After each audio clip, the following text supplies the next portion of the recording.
সম্মানিত দ্বীনী ভাইয়েরা, মহিয়ান গরিয়ান রব্বুল আলামিনের দরবারে শুকরিয়ার মস্তক অবনত করছি, যিনি আমাদেরকে অত্যন্ত সুন্দর পরিবেশে যথাসময়ে মসজিদে আসার তৌফিক দিয়েছেন। সেজন্য কালিমাতুশ শুকর আদায় করছি, আলহামদুলিল্লাহ। সালাত ও সালাম প্রেরণ করছি বিশ্ব মানবতার মহান শিক্ষক নবী মুহাম্মদুর রাসূলুল্লাহ সাল্লাল্লাহু আলাইহি ওয়াসাল্লামের প্রতি। আল্লাহুম্মা সাল্লি আলাইহি আল্লাহুম্মা বারিক আলাইহি। ক্ষমা প্রার্থনা করছি আদম আলাইহিস সালাম থেকে শুরু করে আজকের এই দিন পর্যন্ত যে সকল মুসলিম নরনারী পৃথিবী থেকে বিদায় নিয়েছেন, আল্লাহ তাআলা সকল মুসলিম ভাই এবং বোনদেরকে ক্ষমা করে দিয়ে জান্নাতের মেহমান হিসাবে কবুল করুন, আমিন।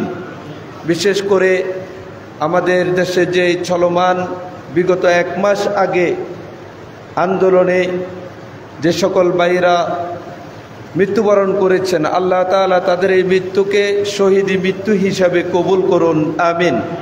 সম্মানিত দ্বীনী ভাইয়েরা, আজকের জুমার খুতবার আলোচ্য বিষয় হলো ন্যায় বিচার প্রতিষ্ঠায় ইসলাম। ন্যায় বিচার প্রতিষ্ঠায় ইসলাম, এই বিষয়ে একটি সংক্ষিপ্ত তত্ত্ববহুল আলোচনা করার চেষ্টা করব ইনশাআল্লাহ তাআলা। আল্লাহ সুবহানাহু ওয়া তাআলা পবিত্র কুরআনুল কারীমে কোনো বক্তব্য যদি একবার উল্লেখ করেন, তাতেই সেই কথাটুকু সৃষ্টিকুলের জন্য, বিশেষ করে মানব জাতির জন্য প্রতিপালন করা, মেনে চলা আবশ্যক হয়ে যায়। অথচ রব্বুল আলামিন পবিত্র কুরআনুল কারীমে ন্যায় বিচার প্রতিষ্ঠার কথা প্রায় ২৮ বার বলেছেন। এতবার বলার উদ্দেশ্য হলো বিষয়টার গুরুত্ব, তাৎপর্য মানসপটে যাতে গেঁথে যায়, মানুষ যাতে বিষয়টাকে ভালোভাবে উপলব্ধি করতে পারে এবং নিজেদের জীবনে ন্যায় বিচার প্রতিষ্ঠার এই আন্দোলনে নিজেদেরকে সামিল করতে পারে। মূলত সে লক্ষ্যেই আল্লাহ সুবহানাহু ওয়া তাআলা পবিত্র কুরআনুল কারীমে প্রায় ২৮টি জায়গায় ইনসাফ এবং ন্যায় বিচারের কথা বলেছেন। আমরা জানি কালের বিবর্তনে এক শাসকের পরে আরেক শাসক পৃথিবীতে আগমন করে, কিন্তু সারা পৃথিবীর মানুষজন ন্যায় বিচার থেকে প্রতিনিয়তই বঞ্চিত হয়ে আসে। শুধুমাত্র কেবলমাত্র একটি কারণেই, যেই ন্যায় বিচার প্রতিষ্ঠা করার ঘোষণা আল্লাহ সুবহানাহু ওয়া তাআলা পবিত্র কোরআনে দিয়েছেন, সেই কোরআনের দিক দর্শনকে আমাদের জীবনে বাস্তবায়ন না করে আমরা তন্ত্র মন্ত্রর ফেরি করে মানব জীবনের যেই শান্তি প্রতিষ্ঠা করতে চাই, ন্যায় বিচারের স্লোগান তুলতে চাই, কোরআনকে দূরে রেখে আল্লাহর নবী রাসূলুল্লাহ সাল্লাল্লাহু আলাইহি ওয়াসাল্লামের দ্বীন এবং শরিয়া থেকে দূরে থেকে মানব সভ্যতাকে সমুন্নত জায়গায় পৌঁছাবে, এটা অত্যন্ত ভুল সিদ্ধান্ত এবং দুরূহ ব্যাপার। কোনো মানুষ যদি তার ব্যক্তি জীবন থেকে শুরু করে সামাজিক জীবন, রাষ্ট্রীয় জীবন, আন্তর্জাতিক অঙ্গন পর্যন্ত জীবনের প্রতিটি পরতে পরতে ইনসাফ প্রতিষ্ঠা করতে চায়, প্রকৃতপক্ষে সেই ইনসাফের যেই দিক দর্শন রয়েছে সেটাই কেবলমাত্র কোরআনুল কারীম। কোরআনুল কারীম এবং রাসূলুল্লাহ সাল্লাল্লাহু আলাইহি ওয়াসাল্লামের রেখে যাওয়া দ্বীন এবং শরিয়া থেকে দূরে সরে এসে মানবতাকে শান্তি দিবে, ইনসাফ প্রতিষ্ঠা করবে, এটা আদৌ সম্ভব না। সুতরাং আমরা দায়িত্বহীন কণ্ঠে বলতে চাই, যত তন্ত্র মন্ত্র রয়েছে, যারা এই মন্ত্রের ফেরি করে বেড়াচ্ছে এবং সেই পশ্চিমা জনগোষ্ঠীর গণতন্ত্রের স্লোগান দিয়ে আল্লাহর এই জমিনে শান্তি প্রতিষ্ঠা করার জন্য যারা সিদ্ধান্ত নিয়েছে, তাদেরকে জেনে রাখা উচিত, এই পৃথিবীতে কিয়ামতের সূর্য উদিত হবে, তারপরেও আল্লাহর জমিনে শতভাগ ইনসাফ প্রতিষ্ঠা কখনো কালেও হবে না, যতক্ষণ পর্যন্ত আল্লাহ এবং তার রাসূলের রেখে যাওয়া এই দ্বীন এবং শরিয়ার দ্বারস্থ আমরা না হব। সম্মানিত দ্বীনী ভাইয়েরা, মানুষ মানুষের উপকার শান্তি কতটুকু দিতে পারে? একজন মানুষ, তার জ্ঞানের সীমাবদ্ধতা রয়েছে, তার যুগ কালের সাথে তার সীমাবদ্ধতা রয়েছে। আমি যদি কোনো আইন প্রণয়ন করি, সেটা ওই যুগের সাথে সামঞ্জস্য হলেও 10 থেকে 20 বছর পরে ওই বিধানটা মানবতার জন্য কল্যাণ বয়ে নাও আনতে পারে। কিন্তু ইসলামের সেই শাশ্বত বিধান, যা কোরআন এবং সুন্নাহর মধ্যে আল্লাহ তাআলা নবী মুহাম্মদুর রাসূলুল্লাহ সাল্লাল্লাহু আলাইহি ওয়াসাল্লামের মাধ্যমে আমাদের কাছে রেখে গিয়েছেন, সেটা কিয়ামত পর্যন্ত প্রত্যেক যুগে যুগে মানুষকে শান্তির সেই ফরজ বলিয়ে দিতে পারে।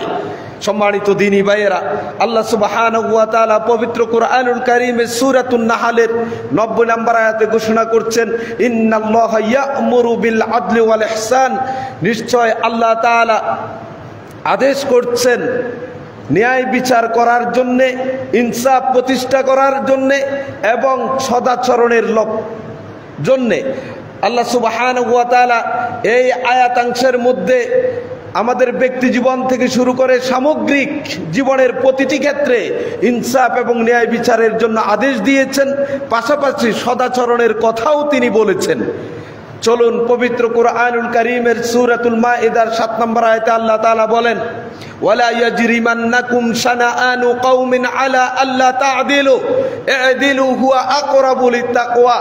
পৃথিবীর মানুষ, তোমরা শুনে রাখো, কোন জাতি গোষ্ঠীর প্রতি তোমার হিংসা বিদ্বেষ যাতে করে ওই জাতি গোষ্ঠীর প্রতি ইনসাফ করাকে বাদ না দে, ওই জাতি গোষ্ঠীর প্রতি যাতে তুমি ইনসাফ বর্জন না করো, সে ব্যাপারে যাতে ওই হিংসাটা তোমাকে পরচিত না করে। তথা আল্লাহ সুবহানাহু ওয়া তাআলা বলতে চাইলেন, কোন জাতি গোষ্ঠীর প্রতি আমার হিংসা থাকতে পারে, বিদ্বেষ থাকতে পারে, আমার বিরোধী মতের দলের হতে পারে, আমার মতের সপক্ষে তার অবস্থান নাও হতে পারে। এই বিরোধী মত এবং পক্ষের কারণে তাদের প্রতি বিদ্বেষ পোষণ করে ওই জাতি গোষ্ঠীর প্রতি যাতে ইনসাফ বহির্ভূত কাজ আমরা না করি, সেজন্য আল্লাহ সুবহানাহু ওয়া তাআলা বললেন, ই'দিলু হুয়া আকরাবু লিত্তাকওয়া, বরং তোমরা ন্যায় বিচার প্রতিষ্ঠা করো, ইনসাফ কায়েম করো, আর এটাই হচ্ছে তাকওয়ার সবচেয়ে নিকটতম অবস্থান। সম্মানিত দ্বীনী ভাইয়েরা, রাসূলুল্লাহ সাল্লাল্লাহু আলাইহি ওয়াসাল্লাম তিনি বললেন, ইন্নাল্লাহা সুবহানাহু ওয়া তাআলা মা'আল কাদি মা লাম ইয়াজুর। আল্লাহ সুবহানাহু ওয়া তাআলা ওই বিচারকের সাথে ততক্ষণ পর্যন্ত অবস্থান করেন, আল্লাহ তার দয়া অনুগ্রহ ওই বিচারকের সাথে ততক্ষণ পর্যন্ত দিয়ে রাখেন যতক্ষণ পর্যন্ত ওই শাসক, ওই বিচারক তিনি জুলুম করেন না। ফাইজা জারা তাখাল্লা আনহু ওয়া লাজিমাহু শাইতান, যখন ওই বিচারক শাসক কোনো ব্যক্তির প্রতি জুলুম করে, অন্যায় অবিচার করে, তখন আল্লাহ সুবহানাহু ওয়া তাআলা তার দয়া ওই বিচারক থেকে উঠিয়ে নেন, তখন শয়তান তার বন্ধুই পরিণত হয়।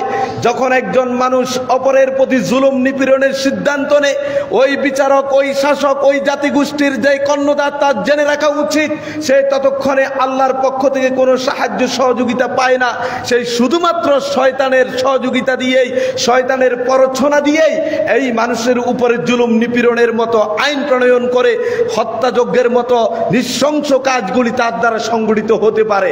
সম্মানিত দ্বীনী ভাইয়েরা, আল্লাহ সুবহানাহু ওয়া তাআলা পবিত্র কোরআনের সূরা সদের 26 নম্বর আয়াতে বললেন, ইয়া দাউদু ইন্না জাআলনাকা খলিফাতান ফিল আরদি, হে দাউদ, আমি তোমাকে এই জমিনের খেলাফতের দায়িত্ব দিয়েছি, তোমাকে আমি এই জমিনের শাসনভার পরিচালনার জন্য ক্ষমতা দিয়েছি। সুতরাং ফাহকুম বাইনান নাস বিল হাক্কি, এই ক্ষমতা পাওয়ার সাথে সাথে তুমি ভুলে গেলে চলবে না, তোমার ক্ষমতা দিয়ে মানুষের প্রতি জুলুম করতে পারবা না, বরং তুমি মানুষের মাঝে ইনসাফ ভিত্তিক সত্য সহকারে হক প্রতিষ্ঠা করো, ইনসাফ কায়েম করো। আর যদি সেটা তুমি না করতে পারো, জেনে রাখো, ওয়ালা তাত্তাবিল হাওয়া, তুমি তোমার প্রবৃত্তির অনুসরণ করে, তোমার দল মতের সিদ্ধান্তের আলোকে, তোমার লোকজনের পরামর্শের আলোকে যদি তুমি ইনসাফ বহির্ভূত কোনো আয়োজন করো, জুলুম নিপীড়নের মতো যদি কোনো কাজ তুমি দাউদ করে থাকো, তুমি মনে রাখবে, ফায়ুদিল্লুকা আন সাবিলিল্লাহ, তাহলে তারা তোমাকে আল্লাহর পথ থেকে বহু দূরে ছিটকে ফেলে দিবে। আর ইন্নাল্লাযীনা ইয়াদুল্লুনা আন সাবিলিল্লাহ, যারা আল্লাহর পথ থেকে বহু দূরে ছিটকে চলে যায়, ইনসাফ কায়েম না করার কারণে, জুলুম নিপীড়ন করার কারণে, ওদের জন্য রয়েছে লাহুম আযাবুন শাদীদুম বিমা নাসু ইয়াউমাল হিসাব। কিয়ামতের দিন তাদের জন্য যন্ত্রণাদায়ক শাস্তি রয়েছে যে বিষয়ে তারা ভুলে গিয়েছিল, কারণ তাদেরকে বলা হয়েছিল আল্লাহর এই জমিনে ইনসাফ কায়েম করার জন্য। ইনসাফ প্রতিষ্ঠিত না হলে পরে নিঃসন্দেহে আপনাকে মনে করতে হবে সেখানে আল্লাহর কোনো দয়া অনুগ্রহ যেমন থাকে না, অনুরূপভাবে সে তার আল্লাহর পথ থেকে বহু দূরে ছিটকে পড়ে যায়। আপনার চারপাশের দল প্রশাসন, আপনার গুন্ডা বাহিনী থেকে শুরু করে যে সকল জনশক্তি রয়েছে তারা কতক্ষণ আপনাকে সহযোগিতা করতে পারে যদি আল্লাহর পক্ষ থেকে আপনার প্রতি দয়া না থাকে? সম্মানিত দ্বীনী ভাইয়েরা, অপরদিকে রাসূলুল্লাহ সাল্লাল্লাহু আলাইহি ওয়াসাল্লাম তিনি বলেন, ইন্নাল মুকসিতিনা ইনদাল্লাহি আলা মানাবিরা মিন নূর। যারা ন্যায় বিচার প্রতিষ্ঠা করে, মানুষের অধিকার যথাযথভাবে দেওয়ার জন্য এই আন্দোলনে শরীক হয়, ওই সকল ব্যক্তিবর্গ কিয়ামতের দিন আল্লাহর নিকটে তারা থাকবে নূরের মিম্বরের উপরে। সুবহানাল্লাহি বিহামদি।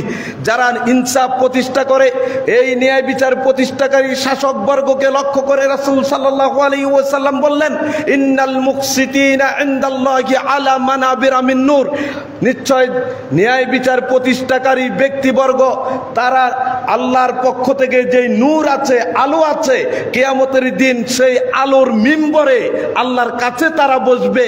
সেই বসাটা হলো আন ইয়ামিনিল্লাহি আযজা ওয়া জাল্লা, আল্লাহর ডান পাশে। সুবহানাল্লাহি বিহামদি।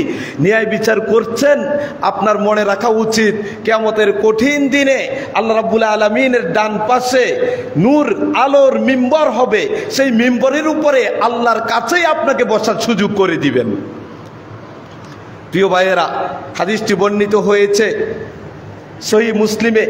সুতরাং আমাদের জেনে রাখা উচিত, যারা ন্যায় বিচার বহির্ভূত কার্য পরিচালনা করে, দলমত নির্বিশেষে যারাই এমনটা করেছে, আপনারা যুগে যুগে একবারে পৃথিবীর শুরু থেকে যাবৎকালে সময় ক্ষেপণ হলে পরেও আল্লাহ রাব্বুল আলামিনের সিদ্ধান্ত ওই জালেম গোষ্ঠীর উপরে কিভাবে নেমে এসেছে তা আমরা সচক্ষে কিছুদিন আগেই দেখে এসেছি। সম্মানিত দ্বীনী ভাইয়েরা, রাসূলুল্লাহ সাল্লাল্লাহু আলাইহি ওয়াসাল্লাম তিনি বলেন, আদলু সাআহ খায়রুম মিন ইবাদাতি 60 সানাহ। কোন ব্যক্তি যদি এক মুহূর্ত মানুষের প্রতি ইনসাফ প্রতিষ্ঠার জন্য নিজেকে নিয়োজিত রাখে, ওই ব্যক্তি 60 বছর আল্লাহর ইবাদত করে যে সওয়াব পাবে, যেই উপকার পাবে, তার চেয়েও বেশি সওয়াব আল্লাহ তাআলা তাকে দিয়ে দিবেন। রাসূলুল্লাহ সাল্লাল্লাহু আলাইহি ওয়াসাল্লাম তিনি বললেন, সেই ইবাদতটা কেমন? কিয়ামে লাইলিহা ওয়া সিয়ামে নাহারিহা। 60 বছর যাবত কোন ব্যক্তি যদি আল্লাহর এই জমিনে রাতের বেলায় তাহাজ্জুদের সালাত আদায় করে, দিনের বেলায় সিয়াম পালন করে, তাহাজ্জুদের সালাত এবং সিয়াম যদি একাধারে 60 বছর সে করে যায়, এর চেয়ে উত্তম ইবাদত হলো কোনো মানুষের অধিকার আদায়ের জন্য ইনসাফ ভিত্তিক ন্যায় বিচার প্রতিষ্ঠা করা। আর যদি বিপরীতে আপনি চলে যান, সে ব্যাপারে রাসূল সাল্লাল্লাহু আলাইহি ওয়াসাল্লামের বক্তব্য হলো, ওয়া জাওরু সাআতিন ইনদাল্লাহ আযমু ওয়া আসাদ্দু মিন মাআসি 60 সানা। যে ব্যক্তি কোনো ব্যক্তির প্রতি বিন্দু পরিমাণ জুলুম করে, এক মুহূর্ত সময় কাটায় জুলুমের জন্য, জুলুমবাজ যারা রয়েছে তাদেরকে পরামর্শ দেয়, জুলুমবাজের সহযোগিতা করে, তাদের পক্ষে স্লোগান দেয়, তাদের মত এবং তাদের জনমতকে প্রতিষ্ঠার জন্য আন্দোলন করে, ওই লোকগুলির জেনে রাখা উচিত রাসূলুল্লাহ সাল্লাল্লাহু আলাইহি ওয়াসাল্লাম বললেন, 60 বছর পাপ করলে যে পাপ তোমার আমলনামায় আসবে, এর চেয়ে এক মুহূর্ত জালেমের সহযোগী হলা, জুলুমের সাথে থাকলা, সেই সমপরিমাণ পাপ তোমার আমলনামায় দেওয়া হবে। সম্মানিত দ্বীনী ভাইয়েরা, সুতরাং আমাদেরকে জেনে রাখা উচিত, ইনসাফ ভিত্তিক সমাজ ব্যবস্থা যদি কায়েম করতে চাই, তাহলে আমাদেরকে শিক্ষা নিতে হবে। এই যে আমাদের চোখের সামনে ঘটে গেল এক বিশাল গণ অভ্যুত্থান, যেখানে 15টি বছর পর্যন্ত আপনার আমার থেকে শুরু করে সমাজের একেবারে সর্বনিম্ন স্তরে যারা রয়েছে তার কণ্ঠ পর্যন্ত রোধ করে কণ্ঠকে টেনে ধরে রাখা হয়েছে। মনে হতো হক কথা বলার আগে 1000 বার চিন্তা করা লাগতো। আমি যদি এই কথাটুকু কোরআন সুন্নাহর আলোকেও বলি, তাহলে হয়তোবা এর জন্য আমাকে কোনো জের টানতে হতে পারে, আমার উপরে জুলুম নিপীড়ন নেমে আসতে পারে। সেই জালেমদেরকে আল্লাহ তাআলা যেভাবে গণ অভ্যুত্থানের মাধ্যমে এই পৃথিবী থেকে, এই দেশ থেকে, এই ভূখণ্ড থেকে বিদায়িত করেছেন। এর দ্বারা শিক্ষা নিতে হবে আগামী দিনগুলিতেও যারা এই জুলুমের দ্বারা রাষ্ট্র পরিচালনার সিদ্ধান্ত নিয়েছে, জুলুম নিপীড়ন করতে চায়, তাদেরকেও সময়ের ব্যবধানে এভাবেই পরাজয়ের বরণ করে নিতে হবে। আপনি ভাবছেন এক জালেমকে বিতাড়িত করে আরেক জালেমকে পৃষ্ঠপোষকতা করব আমরা, এই হিসাবকে আপনি ভুলে যান। আমরা দেখেছি জুলুমের প্রতিহত করতে গিয়ে আরেকটা জুলুম আপনি প্রতিষ্ঠা করতে পারেন না। এক জালেমকে প্রতিহত করতে গিয়ে আপনি কিভাবে এখন আবার সাদাবাজি থেকে শুরু করে এর মানুষের জানমাল উপরে যেভাবে আপনি থাবা দিচ্ছেন, এক এক করে প্রতিনিয়ত আমরা পত্রপত্রিকা মিডিয়ায় দেখতে পাচ্ছি। এ থেকে আমরা কি বুঝতে পারি? আমরা কি এই দেশকে এক জালেম থেকে, এক স্বৈর শাসক থেকে আরেক স্বৈর শাসকের দিকে ঠেলে দিতে চাই? এই হিসাব আপনার ভুল হবে। এই জনতাকে আর ভুলভাল বুঝিয়ে আপনি জুলুমের রাজ কায়েম করতে চাইলে এই জনতা আপনার সিদ্ধান্তকে গার মটকিয়ে বঙ্গোপসাগরে নিক্ষেপ করবে। সম্মানিত দ্বীনী ভাইয়েরা, আপনাকে আমি বলতে চাই, জুলুম এর বিপরীতে ইনসাফ। যদি কোনো ভূখণ্ডে ইনসাফ প্রতিষ্ঠিত না হয়, তাহলে সেখানেই জুলুমের রাজ কায়েম হবে। আর জুলুমের রাজ কায়েম হলে সেই জুলুমের ভয়াবহতা আপনাকে অবশ্যই বরণ করে নিতে হবে। সেটা যদি কিছু সময় অপেক্ষাও করা লাগে। রাসূলুল্লাহ সাল্লাল্লাহু আলাইহি ওয়াসাল্লাম তিনি বললেন, ইন্নাল্লাহা লা ইউমলি লিজ-জালিম, নিশ্চয় আল্লাহ তাআলা জালিমকে, স্বৈর শাসককে, যারা পৃথিবীতে মানুষের উপরে জুলুম নিপীড়ন করে, তাদেরকে সাময়িক সময়ে সুযোগ দেন, তাদেরকে সুযোগ দেন। কিন্তু ফাইজা আখাযাহু লাম ইয়াফলিতু, যখন তাকে ধরবেন তখন আর তাকে ছাড় দিবেন না, তার চূড়ান্ত পরিণতি ভোগ করিয়ে তাকে এই জুলুমের শাস্তি দিয়ে সেখান থেকে বিতাড়িত করবেন। এটাই হচ্ছে আল্লাহ রাব্বুল আলামিনের সুন্নাহ। সম্মানিত দ্বীনী ভাইয়েরা, জুলুম কেমন হতে পারে আপনি চিন্তাই করতে পারবেন না। মানুষ অন্যায় অপরাধ করলে তাকে আপনি আইনের আওতায় আনতে পারেন।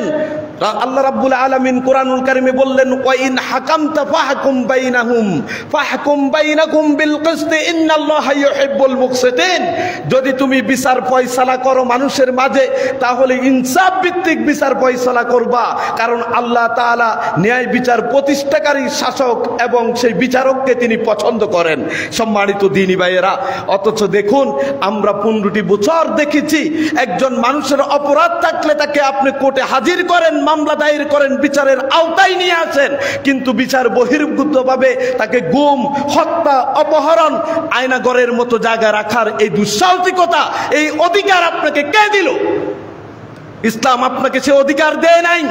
একজন মানুষ জানে না তার পরিবারের কে বেঁচে আছে কি বেঁচে নাই, পিতা জানে না তার সন্তান গুম হওয়ার পর থেকে সে কি পৃথিবীতে বেঁচে আছে কিনা, তার স্ত্রী জানে না তার স্বামী বেঁচে আছে কিনা, সন্তান জানে না তার পিতা বেঁচে আছে কিনা। এই রকম বিচারহীনতার যেই সংস্কৃতি এই দেশে চালু হয়েছে, আমরা দ্বিতীয় আরেকবার এই বিচারহীনতার সংস্কৃতি দেখতে চাই না।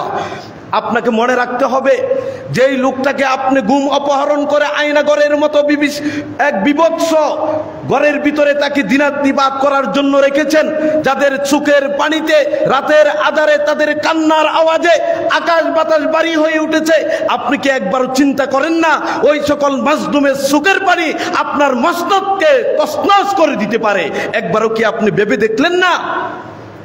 আপনি চিন্তা করে দেখুন, যে সকল ভাইরা বাংলার সবচেয়ে টপ লেভেলের যারা জ্ঞানী গুণী ছিল, তাদের কণ্ঠরোধ করার জন্যে, তাদের কলমকে আটকিয়ে দেওয়ার জন্যে, তাদের লেখনীকে আপনি স্তব্ধ করার জন্যে যেই পায়তারা করেছেন বিচার বহির্ভূতভাবে, সেটার ফয়সালাটা আপনি অবশ্যই দেখেছেন এবং পেয়ে গিয়েছেন। তবে আমি মনে করিয়ে দিতে চাই একটি কথা, যেই লোকটাকে আপনি নিয়ে গিয়ে গুম করে রাখলেন, তাকে বিচার বহির্ভূতভাবে আটকিয়ে রাখলেন, তার পরিবার পরিজন আত্মীয় স্বজন পৃথিবীর কোনো মানুষ তার সম্পর্কে জানে না, তাহলে আপনি বলুন তার সন্তান কি ওই লোকটার মিরাসি সম্পদ পাবে কি পাবে না, এটার ফয়সালা কিভাবে হবে? ওই লোকের স্ত্রী সে কি বিধবা হলো নাকি বিধবা হলো না, তার স্বামী কি বেঁচে আছে নাকি বেঁচে নাই, এই কথাটুকু পর্যন্ত স্ত্রী জানে না যে তার স্ত্রী কি এখন থাকবে না চলে যাবে। পিতা জানে না তার সন্তানের জানাজা পড়া হবে কি হবে না। এই রকম বিচারহীনতা তো সেই ফেরাউনের যুগও ছিল না। সম্মানিত দ্বীনী ভাইয়েরা, আসুন ইনসাফ ভিত্তিক যদি আপনি সমাজ প্রতিষ্ঠা করতে না পারেন, তাহলে সেজন্য আপনাকে আল্লাহর কাঠগড়ায় দাঁড়ানোর আগে এই পৃথিবীতে জুলুমের কিছু চরম শিক্ষা নিতে হবে। সেটা হয়তো কিছু সময় ব্যবধান হতে পারে। সম্মানিত দ্বীনী ভাইয়েরা, আমরা দেখব যে কোরআন এবং সুন্নাহর আলোকে কিভাবে একটি ইনসাফ ভিত্তিক সমাজ, ইনসাফ ভিত্তিক রাষ্ট্র ব্যবস্থা উপহার দিয়েছিলেন বিশ্বনবী মুহাম্মদুর রাসূলুল্লাহ সাল্লাল্লাহু আলাইহি ওয়াসাল্লাম। রাসূলুল্লাহ সাল্লাল্লাহু আলাইহি ওয়াসাল্লাম যখন মক্কা বিজয় করেন, মক্কা বিজয়ের সময়ে মক্কার কুরাইশ বংশের মাখজুমি গোত্রের এক মহিলা চুরি করে ধরা পড়েছে। ভালো করে বুঝবেন কিভাবে ইনসাফ ভিত্তিক সমাজ প্রতিষ্ঠিত হয়েছিল। যখন ওই মাখজুমি গোত্রের মহিলা চুরিতে ধরা পড়লেন, তখন কুরাইশ বংশের শাখা গোত্রের মহিলা চুরি করেছে এই কথা যদি জানাজানি হয় এবং চুরি করার যে শাস্তি হাত কাটা, এটা যদি বাস্তবায়ন হয়, তাহলে কুরাইশ বংশের নাক কান কাটা যাবে, অপমানিত হবে। যেমনিভাবে আপনার দলের মতের হলে আপনি কোনো না কোনোভাবে তাকে ছেড়ে দেওয়ার জন্য পায়তারা করেন, তাকে বিচারের আওতায় আনতে চান না, অনুরূপভাবে সেই মক্কার কুরাইশ বংশের মাখজুমি গোত্রের ওই মহিলার চুরি ধরা পড়ার পরে সেই গোত্রের পুরুষেরা সবাই মিটিং বসেছে। মিটিং বসে চিন্তা করলো, আমাদের বংশের এই মহিলার যদি হাত কাটা হয় তাহলে তো আমরা অপমানিত হব, সুতরাং কিভাবে তার থেকে এই শাস্তিটাকে এড়ানো যায়। তারা পরামর্শ বসলেন। পরামর্শক্রমে সিদ্ধান্ত হলো, শোনো, মুহাম্মদুর রাসূলুল্লাহ সাল্লাল্লাহু আলাইহি ওয়াসাল্লামের কাছে যদি এই মামলা চলে যায় তাহলে সেখান থেকে নিষ্কৃতি পাওয়ার কোনো সুযোগ নাই এবং সেটা থেকে মাপ পাওয়ারও কোনো তুমি সুযোগ পাবা না। একটা পথ তারা বের করলেন যে রাসূল সাল্লাল্লাহু আলাইহি ওয়াসাল্লামের প্রিয় পাত্র ওসামা ইবনে যায়েদ রাদিয়াল্লাহু তাআলা আনহু, তার পালক পুত্র যায়েদের ছেলে ওসামা, তাকে বলা হয় হিব্বুর রাসূল সাল্লাল্লাহু আলাইহি ওয়াসাল্লাম। রাসূল সাল্লাল্লাহু আলাইহি ওয়াসাল্লামের প্রিয় পাত্র, প্রত্যেক ব্যক্তির কিছু প্রিয়ভাজন আস্থাভাজন লোক থাকে, ঠিক রাসূলুল্লাহ সাল্লাল্লাহু আলাইহি ওয়াসাল্লামের প্রিয়ভাজন ছিলেন ওসামা ইবনে যায়েদ। কুরাইশ বংশের মাখজুমি গোত্রের লোকেরা পরামর্শ নিল, চলো আমরা ওসামা ইবনে যায়েদের কাছে গিয়ে বলি সে যেন এই মহিলার পক্ষে রাসূল সাল্লাল্লাহু আলাইহি ওয়াসাল্লামের কাছে সুপারিশ করে। তাদের পরামর্শক্রমে ওসামা ইবনে যায়েদের কাছে সকলে গিয়ে বলল। ওসামা রাসূলের দরবারে চলে গেলেন। রাসূলের দরবারে গিয়ে ফালাম্মা কাল্লামাহু ওসামা ফিহা, যখন ওসামা ইবনে যায়েদ এই ব্যাপারে রাসূল সাল্লাল্লাহু আলাইহি সাল্লামের সাথে কথা বললেন, তালাওয়ানা ওয়াজহু রাসূলিল্লাহ সাল্লাল্লাহু আলাইহি ওয়াসাল্লাম, সাথে সাথে রাসূল সাল্লাল্লাহু আলাইহি ওয়াসাল্লামের চেহারা রক্তিম বর্ণ ধারণ করলো। আপনার নেতার অবস্থা কি হয়? আপনি চিন্তা করেন আমি হত্যা করব, লুটতরাজ করব, টেন্ডারবাজি করব এবং মানুষের সম্পদকে আমি লুটপাট করে হাজার হাজার কোটি টাকা বিন দেশে পাচার করে বেগম পাড়াতে আমি সেই হাইরেজ বিল্ডিং তৈরি করব আর এই দেশের মানুষকে ভিক্ষার থলা হাতে দিয়ে রাস্তায় নামিয়ে দিব উন্নয়নের স্লোগান দিয়ে। রাসূলুল্লাহ সাল্লাল্লাহু আলাইহি ওয়াসাল্লামের কাছে যখন এই সংবাদ পৌঁছলো, সাথে সাথে রাসূল সাল্লাল্লাহু আলাইহি ওয়াসাল্লামের চেহারা রক্তিম বর্ণ ধারণ করলো আর হুঙ্কার দিয়ে বলল, সামা আতাশফাউ ফি হাদ্দিন মিন হুদুদিল্লাহ, তুমি কি আল্লাহর পক্ষ থেকে যে সকল নির্ধারিত শাস্তি কোরআনে বর্ণিত হয়েছে সেই সকল শাস্তির কোনো একটি শাস্তি যাতে আমি বাদ দিয়ে দিই, কোনো একটা শাস্তি যাতে আমি বাস্তবায়ন না করি, এ ব্যাপারে তুমি সুপারিশ করতে আসছো আমার কাছে? এ কথা বললেন, তিনি খুব ক্রোধান্বিত হলেন। পরবর্তীতে রাসূলুল্লাহ সাল্লাল্লাহু আলাইহি ওয়াসাল্লাম মিম্বরে দাঁড়ালেন। মিম্বরে দাঁড়িয়ে সকলের উদ্দেশ্যে তিনি একটা ভাষণ দিলেন। তিনি বললেন, আইয়ুহান নাস, হে মানব জাতি, ইন্নামা আহলাকান নাসা ক্বাবলাকুম, তোমাদের পূর্ববর্তী অনেক জাতিরা ধ্বংস হয়েছে। কেন ধ্বংস হয়েছিল জানো? ইন্নাহুম কানু ইজা সারাকা ফীহিমুশ শারীফু তারাকু, তাদের সমাজে যদি কোনো অভিজাত সম্ভ্রান্ত লোকেরা চুরি করত তখন তারা তাকে ছেড়ে দিত, চুরির শাস্তি দিত না। ওয়া ইজা সারাকা ফীহিমুদ দাঈফু আকামু আলাইহিল হাদ, তাদের সমাজের দুর্বলরা যদি অপরাধ করত তাদের উপরে আইন বাস্তবায়ন করত, আইন কায়েম করত। এই জন্যই তারা ধ্বংস হয়েছিল। আর তোমরা শুনে রাখো, ওই পূর্ববর্তী জাতিগোষ্ঠীর চেতনা যদি আমি মুহাম্মাদুর রাসূলুল্লাহকে দিয়ে এখন তুমি বাস্তবায়ন করতে চাও, আমি দায়িত্বহীন কণ্ঠে তোমাদেরকে বলে দিচ্ছি, ওয়াল্লাযী নাফসু মুহাম্মাদিন বিয়াদি, মুহাম্মাদের প্রাণ যে সত্তার হাতে রয়েছে তার শপথ করে বলি, সেই সত্তার শপথ করে তোমাদেরকে বলতেছি, লাউ সারাকাত ফাতেমাতা বিনতা মুহাম্মাদিন, যদি মুহাম্মাদের মেয়ে ফাতেমাও চুরি করে, লাউ সারাকাত ফাতেমাতু বিনতু মুহাম্মাদিন লাকাতাতু ইয়াদাহা, তাহলে আমি মুহাম্মদ আমার মেয়ে ফাতেমার হাত কাটতেও কুণ্ঠাবোধ করব না। সেই তো এক মাকজুমি মহিলার কথা তুমি আমাকে শোনাচ্ছ, তার কথা তো অনেক পরে।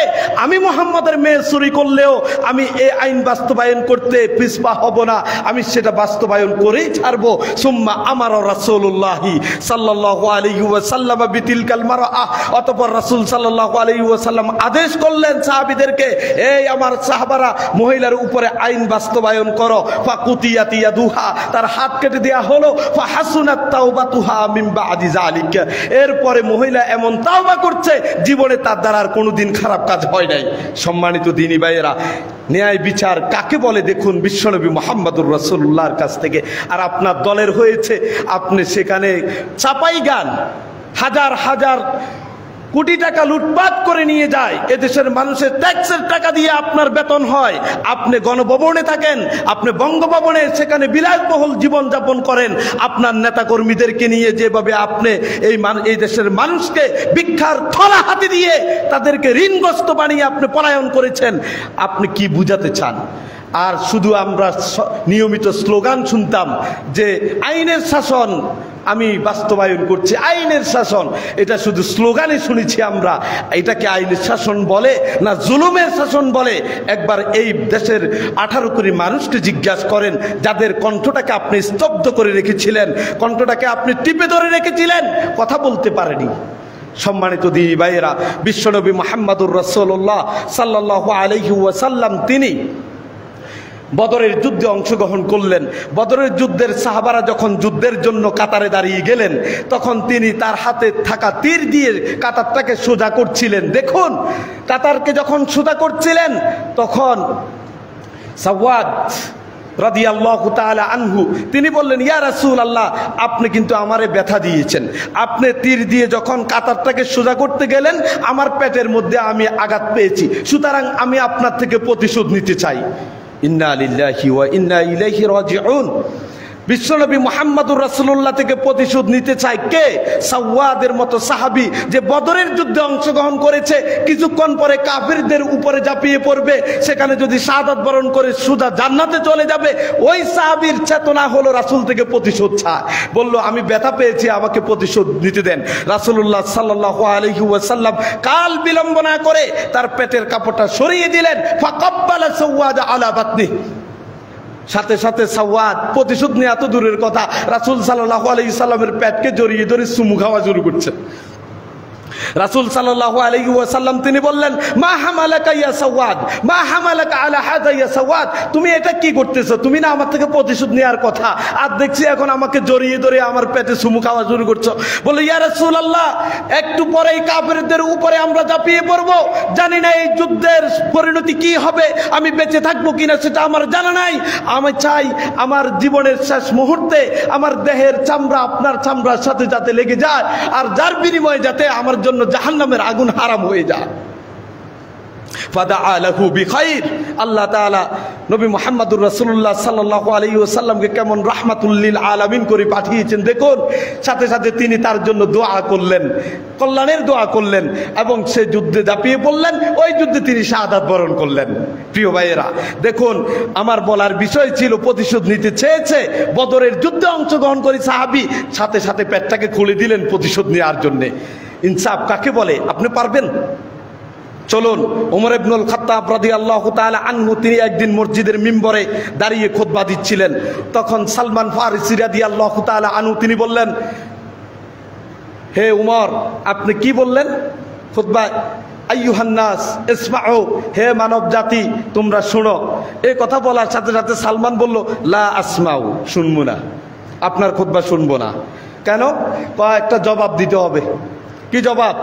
কয় জবাব হলো আপনার রাজ্যের প্রত্যেক প্রজার জন্য আপনি এক টুকরা কাপড় বরাদ্দ দিয়েছেন, প্রত্যেকের জন্য এক টুকরো করে কাপড় দিয়েছেন, যে কাপড় দিয়ে প্রত্যেকের একটা করে জামা হয়। কিন্তু আপনার গায়ে সেই কাপড়ের দুই টুকরা দেখতে পাচ্ছি, একটা আপনার জামা আর একটা আপনার লুঙ্গি। তাহলে আমরা যদি এক টুকরো কাপড় পেয়ে থাকি, আপনার পরনে কেন দুই টুকরো হবে? সেটা জবাব দিতে হবে। আপনি আত্মসাৎ করেছেন, না হয় এটা জুলুম করেছেন আমাদের প্রতি। এটা জবাব না দেওয়া পর্যন্ত আপনার বক্তব্য শুনবো না। প্রিয় ভাইয়েরা শুনুন, এক টুকরো কাপড়ের জবাব নেয়ার জন্য মসজিদে নববীতে দাঁড়িয়ে গেলেন সালমান ফারিসির মতো জালিলুল কদর সাহাবী, আর হাজার নয় লক্ষ লক্ষ কোটি টাকা এই দেশ থেকে পাচার করে বিনদেশে গিয়ে বেগম পাড়াতে বাড়ি করেছে। আপনার কি সাহস আছে কথা বলার? এরকম আরেকটি বাংলাদেশ আমরা দেখতে চাই না, আরেকটি বাংলাদেশ আমরা দেখতে চাই না। যারা এইরকম আয়োজন করার সিদ্ধান্ত নিয়েছেন, এক জালেমকে বিদায়িত করে আরেক জালেমের পৃষ্ঠপোষণ আমরা করতে চাই না। সম্মানিত দ্বীনী ভাইয়েরা, রাসূলুল্লাহ সাল্লাল্লাহু আলাইহি ওয়াসাল্লামের সাহাবী উমর ইবনুল খাত্তাব রাদিয়াল্লাহু তাআলা আনহু তিনি বললেন, সালমান, তোমার যৌক্তিক প্রশ্নের জবাব না দিয়ে আমি খুতবা শুরু করতেও চাই না, সে জবাব তুমি শুনে নাও। এই যে দেখো আমার ছেলে আব্দুল্লাহ, তুমি যেমন এক টুকরো কাপড় পেয়েছ, আমার ছেলে আব্দুল্লাহ এক টুকরো কাপড় পেয়েছে। আমি আমিরুল মুমিনিন উমর, আমিও এক টুকরো পেয়েছি। আমার ছেলে আব্দুল্লাহ আমাকে বলল, আব্বাজান আমার তো জামা আছে, আপনি এটা সহ নিয়ে আপনি একটা লুঙ্গি তৈরি করে নেন। সুতরাং আমি আমার ছেলের অংশটুকু দিয়ে লুঙ্গি বানিয়েছি, আমার অংশ দিয়ে আমি জামা বানিয়েছি। আল্লাহু আকবার! আইনের শাসন কাকে বলে, জবাবদিহিতা কাকে বলে? শাসক থেকে জবাবদিহিতা শিখে নেন। শুধু শুধু মদিনা সনদের আলোকে দেশ চালিয়েছেন স্লোগান দিয়ে, বুলবাল বলিয়ে, জাতিকে বুলিয়ে রেখে কপালে দাগ লাগিয়ে আর পট্টি লাগিয়ে ধোঁকাবাজি করার আর কোনো সুযোগ এই দেশের জনতা কোনো মানুষকে দিবে না। সম্মানিত দ্বীনী ভাইয়েরা, যে কথা বলছিলাম, উমর ইবনুল খাত্তাব রাদিয়াল্লাহু তাআলা আনহু আরেকদিন মসজিদে নববীর মিম্বরে দাঁড়িয়ে খুতবা দিচ্ছেন। তিনি বললেন, মদিনার মহিলারা তোমরা শুনে রাখো, তোমরা যখন বিবাহের মোহর নির্ধারণ করবা, এটা 400 দিনারের উপরে যাতে না হয়, কারণ বেশি করলে পুরুষদের একটু কষ্ট হয়, এটা বেশি পরিমাণ করো না। এই কথা বলতে না বলতে এক মহিলা মসজিদে নববীর কোণা থেকে দাঁড়িয়ে গেছে, বলল, উমর থামেন, থামেন, আপনাকে কে অধিকার দিল মহিলাদের মোহর কত হবে এটাকে নির্ধারণ করে দেওয়ার জন্যে? যেখানে আল্লাহ তাআলা বললেন, আতাইতুম মিন কিনতারিম মুকাদ্দারা, আমি নারীদেরকে মোহর হিসাবে বলদের চামড়া মুড়িয়ে যদি কেউ স্বর্ণরূপা দিতে চায়, সে অধিকার সুযোগ দিয়েছে আল্লাহ। আর সেটাকে আপনি 400 দিনারের মধ্যে আটকানোর অধিকার কে দিল আপনাকে? সাথে সাথে উমর থেমে গেলেন, থেমে বললেন, আখতা উমর ওয়া আসাবাতিল মারআ, উমর ভুল করেছে, মহিলা শুদ্ধ কথা বলেছে, সুতরাং উমরের কথাকে তুলে নেওয়া হলো। প্রিয় ভাইয়েরা, উমরের মতো সাহাবীর থেকে আপনার ইনসাফ, আইনের শাসনের স্লোগান সেখান থেকে নিতে হবে। মদিনার সনদ শুধু স্লোগান দিয়ে বললে হবে না, মদিনার সনদের সেই ইতিহাস নিজের জীবনে কার্যত রাষ্ট্রে এটা বাস্তবায়ন করে দেখাতে হবে। চলুন, আবু বকর রাদিয়াল্লাহু তাআলা আনহু রাষ্ট্রের খলিফা, খালিফাতুল মুসলিমিন, তিনি, এই ঘটনা অনেকবার আপনাদেরকে শুনিয়েছি, যখন রাষ্ট্রের খলিফা তার জন্য নির্ধারিত কিছু অংশ থাকে বরাদ্দ রাষ্ট্রীয় কোষাগার থেকে তার দিন চলার জন্য, যেহেতু সারা দিন রাত রাষ্ট্রের জন্যই কাজ করবেন, রাষ্ট্রপ্রধানদের চলার জন্য একটা ভাতা নির্ধারিত হয়। সেই ভাতা তিনি এনে এনে তার স্ত্রীর কাছে দিতেন, বলতো তুমি এটা জমা রাখো আর এখান থেকে প্রয়োজন মতো তুমি খরচ করো, যেমনটা আমরাও আমাদের স্ত্রীদের কাছে দিয়ে থাকি। তো আবু বকর রাদিয়াল্লাহু তাআলা আনহু তার স্ত্রীর কাছে প্রাত্যহিক নির্ধারিত ভাতা বাইতুল মাল থেকে এনে দিতেন। একদিন তার স্ত্রী বলল যে, আবু বকর, আমার খুব মিষ্টি খেতে ইচ্ছা করছে। খালিফাতুল মুসলিমিন, ইসলামী রাষ্ট্রপ্রধান, তার স্ত্রীর মিষ্টি খাবার ইচ্ছা পূরণ হয় না। তার স্ত্রীর মিষ্টি খাবার মতো ইচ্ছা পূরণ হবার স্বপ্নই থেকে যায়। আবু বকর রাদিয়াল্লাহু তাআলা আনহু জবাব দিলেন, শোনো, আমার জন্য যে পরিমাণ রাষ্ট্রীয় কোষাগার থেকে বরাদ্দ দেওয়া আছে, এই পরিমাণ দিয়ে শুধু আমরা কোনোভাবে দিনটাকে অতিক্রম করতে পারি, এখান থেকে অতিরিক্ত কোনো ইচ্ছা পূরণ করার মতো সম্পদ আমার কাছে নাই। এই কথা শুনে স্ত্রী একটু ব্যথিত হলেন। অপরদিকে তিনি প্রতিদিন তার কাছে জমা রাখা বাইতুল মাল থেকে পাওয়া সম্পদের একটু একটু করে তিনি আলাদা করে জমা করতে লাগলেন। কিছুদিন পরে তিনি তার স্বামী আবু বকরকে বললেন, আবু বকর নেন, এইটা দিয়ে আমার জন্য মিষ্টি কিনে নিয়ে আসেন। তিনি বললেন, তুমি এটা কোথায় পেলা? আমার জন্য তো ওই পরিমাণ বরাদ্দ ছিল যা দিয়ে দিনটা চলে, এই অতিরিক্ত এই সম্পদটা দিনার বা দিরহাম এটা পেলা কোথায় তুমি? তিনি বলল যে প্রত্যেক দিন আপনি যা এনে আমার কাছে জমা দিতেন, এখান থেকে একটা অংশ কিঞ্চিত পরিমাণ করে করে করে করে আমি আলাদা করেছি, আর যার এই আজকের এই পরিমাণ আপনি নেন, আমার জন্য মিষ্টি নিয়ে আসেন। আবু বকর রাদিয়াল্লাহু তাআলা আনহু উত্তর দিলেন, স্ত্রী তুমি শোনো, তাহলে বোঝা গেল এই সম্পদটা না আনলেও আমার দিন চলতো, এটা আমি রাষ্ট্রীয় কোষাগার থেকে বেশি নিয়ে এসেছি। সাথে সাথে তিনি এই অংশটুকু রাষ্ট্রীয় কোষাগারে জমা দিয়ে আসলেন। আল্লাহু আকবার, আল্লাহু আকবার। জনগণের টাকাকে, সম্পদকে কি মনে করেন আপনি?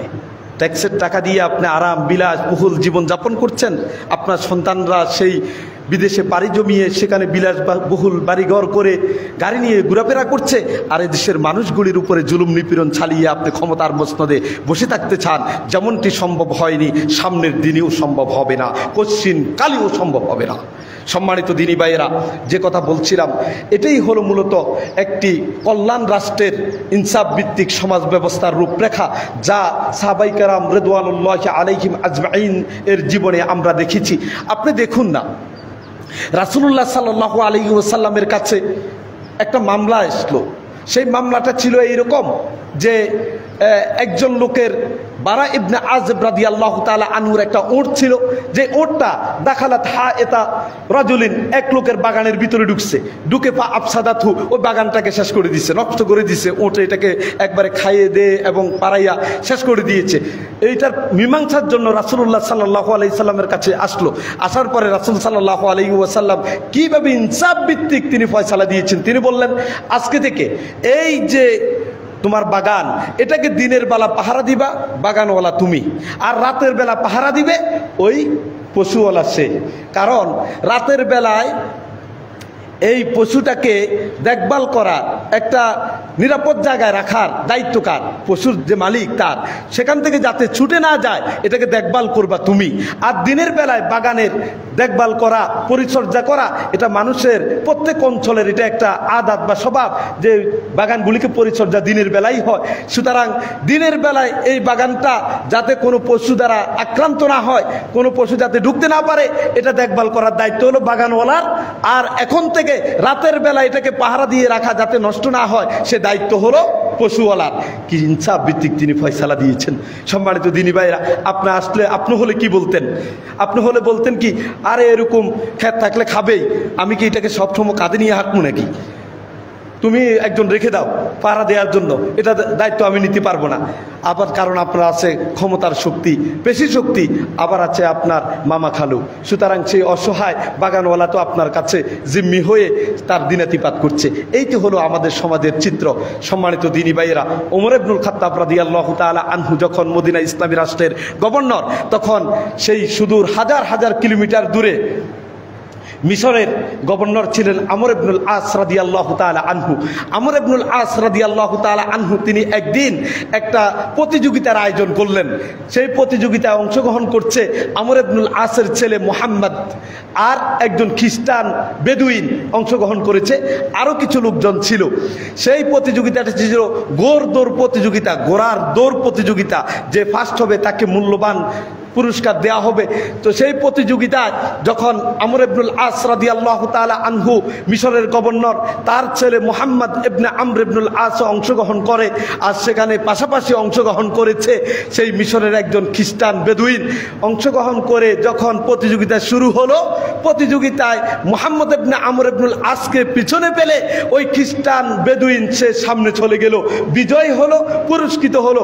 এটা সহ্য করতে না পেরে মুহাম্মদ ইবনে আমর ইবনুল আস ওই বেদুইনকে তার হাতে থাকা চাবুক দিয়ে আচ্ছা করে পিটিয়েছে। তখন ওই আরব্য বেদুইন খ্রিস্টান সে অসহায়, সে গ্রাম থেকে আসা গভর্নর আমর ইবনুল আসের কাছে গিয়ে মামলা কেমনে দিয়ে তার ছেলের বিরুদ্ধে যদি আবার কোনো কিছু উল্টা হয়ে যায়, সেজন্য ভয়ে আর মামলা দায়ের করলেন না, তার বাড়িতে ফিরে গেলেন। ইতিমধ্যে তার একজন প্রতিবেশী মদিনা থেকে ফিরে এসে তাকে বললেন, শোনো, মদিনা ইসলামী রাষ্ট্রের গভর্নর, ইসলামী রাষ্ট্রের যে আমিরুল মুমিনিন তিনি হলেন ওমর ইবনুল খাত্তাব রাদিয়াল্লাহু তাআলা আনহু, তিনি মানুষের হক এবং অধিকার নিয়ে কথা বলেন, সুতরাং তুমি তোমার এই জুলুমের ব্যাপারে তার কাছে প্রতিকার চাইতে পারো। চলে গেল ওই বেদুইন, সেখানে যাওয়ার পরে মামলা দায়ের করলেন উমরের দরবারে। উমর পত্র লিখে পাঠিয়ে দিলেন মিশরের গভর্নর আমর ইবনুল আসের কাছে। সেই পত্রে লিখে দিলেন যে আমর ইবনুল আস পত্র পাওয়ার সাথে সাথে তুমি এবং তোমার ছেলে মুহাম্মদ দুইজনে আমি উমরের দরবারে হাজির হবে। পত্র পাওয়ার সাথে সাথে উমর এবং তার আমর ইবনুল আস এবং তার ছেলে মুহাম্মদ দুইজনে রওনা হলেন। যাই পৌঁছলেন উমরের দরবারে, একদিকে মামলার বাদী, আরেকদিকে বিবাদী আমর ইবনুল আসের ছেলে এবং আমর ইবনুল আস দুইজনে দাঁড়ালেন। উমর ইবনুল খাত্তাব রাদিয়াল্লাহু তাআলা আনহু তিনি বসে শুনলেন। ওই বাদী থেকে তার পুরা বিবরণ তাদের সামনে বলতে বললেন। সাক্ষ্য প্রমাণের ভিত্তিতে আমর ইবনুল আস রাদিয়াল্লাহু তাআলা আনহুর ছেলে অপরাধী প্রমাণিত হলো। উমর দাঁড়িয়ে গেলেন, দাঁড়িয়ে তার হাতে থাকা চাবুকটা ওই খ্রিস্টান বেদুইনের হাতে তুলে দিলেন। তুলে দিয়ে বললেন, তোমাকে যেভাবে প্রহার করেছে আমর ইবনুল আস গভর্নরের সামনে তার ছেলেকে এমনি করে তুমি প্রহার করো। সে ঠিক প্রহার করে নিলেন। প্রহার করা শেষ, এখানেই ঘটনা ক্ষান্ত হয়ে যায়নি। ওমর ইবনুল খাত্তাব রাদিয়াল্লাহু তাআলা আনহু তিনি দাঁড়িয়ে রক্ত চক্ষু নিয়ে আঙ্গুল তুলে আমর ইবনুল আসকে বললেন, মাতা ইস্তাবাতুমুন নাসা ওয়া কাদ ওয়ালাদাতুহুম উম্মাহাতুহুম আহরারা, যে মানুষগুলিকে তাদের মায়েরা স্বাধীন করে জন্ম দিয়েছে তাদের কণ্ঠরোধ করা শুরু করেছে কবে থেকে? তাদের অধিকার হরণ করার এই পায়তারা কবে থেকে শুরু করেছ? তোমার গভর্নরের পাওয়ারের কারণেই তো তোমার ছেলে একজন বেদুইনের উপরে অন্যায় এবং জুলুমের করে তাকে এভাবে প্রহার করেছে। আর তোমার সেই রাজ্যের একজন বেদুইন তোমার কাছে মামলা দায়ের করতে আপত্তি জানিয়েছে, সে ভয় পেয়েছে। তার মানে বোঝা গেল যে মানুষগুলিকে তাদের মায়েরা স্বাধীন করে জন্ম দিয়েছে, তাদের স্বাধীনতাকে তোমরা কেড়ে নিয়েছ, তাদের কণ্ঠকে তোমরা রোধ করেছ। কবে থেকে এটা শুরু করেছ? জবাব দিয়ে যাও। কি বুঝলেন সম্মানিত দিনী ভাইয়েরা? ইসলাম শুধুমাত্র মানুষের মৌলিক অধিকার নিশ্চিত করেনি, সাথে সাথে এই ইসলাম অমুসলিমদের অধিকারকেও শতভাগ নিশ্চিত করেছে। কোনো সংখ্যাগরিষ্ঠ মুসলিম অধ্যুষিত ভূখণ্ডে যদি কোনো অমুসলিমরা বসবাস করে, আজকে আপনি সংখ্যালঘু নির্যাতনের নামে একটা অস্থির রাষ্ট্র বিশ্বের কাছে তুলে ধরতে চেয়েছেন, এই পায়তারাও এই জাতি বরদাস্ত করবে না। এই জাতি আপনার 15 বছর যাবৎ এই সকল ট্রাম্প কার্ডগুলি সম্পর্কে ভালো করে জানে। আমরা ভালো করে জানি আপনার ট্রাম্প কার্ডগুলি কোন কোন ক্ষেত্রে ব্যবহার হয়, কোন ট্রাম্প কার্ডের পরে কোনটা আসবে, কোন তাসের গুটি কোনটার পরে কোনটা আপনি ব্যবহার করবেন।